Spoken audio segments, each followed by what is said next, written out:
The next ecosystem we are going to explore today is the deciduous forest ecosystem.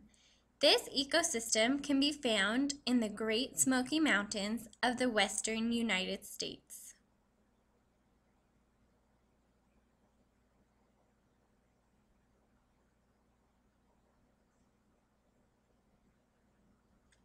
The first thing I want to do is show you what the Great Smoky Mountains looked like in 1733. When we zoom in a little bit, you can start to see the names of Indian tribes all over the Great Smoky Mountains. Many, many years ago, about 300 years ago, the Great Smoky Mountains were home to many Native American tribes. Throughout the time we spend exploring the Great Smoky Mountains today, I want you all to think of reasons why the Great Smoky Mountains would be such an excellent place for Native Americans to have lived. Notice the wildlife that can be found in the Great Smoky Mountains and the abundance of water and vegetation.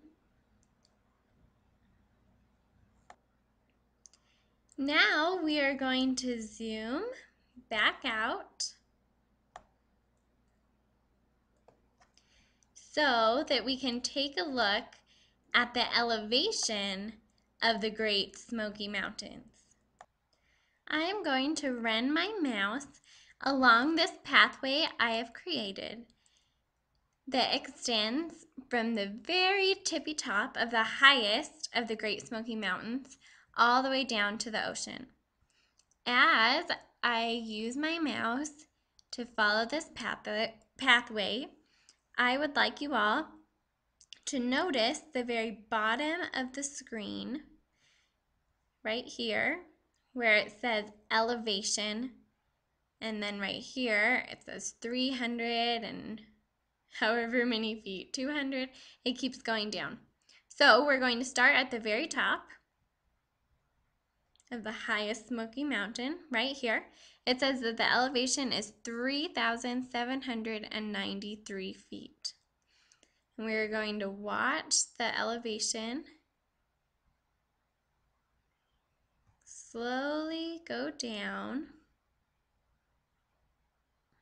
all the way until we get to the ocean. And at the ocean, the elevation should be 0 feet right there. Pretty cool. Okay, now I want to show you some pictures of the Great Smoky Mountains up close.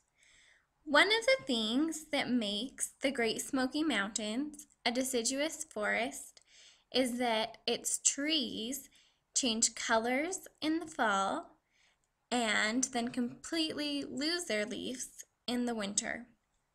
So I want to show you some pictures of trees in the Great Smoky Mountains changing colors in the fall. We have a lot of yellow trees in this picture.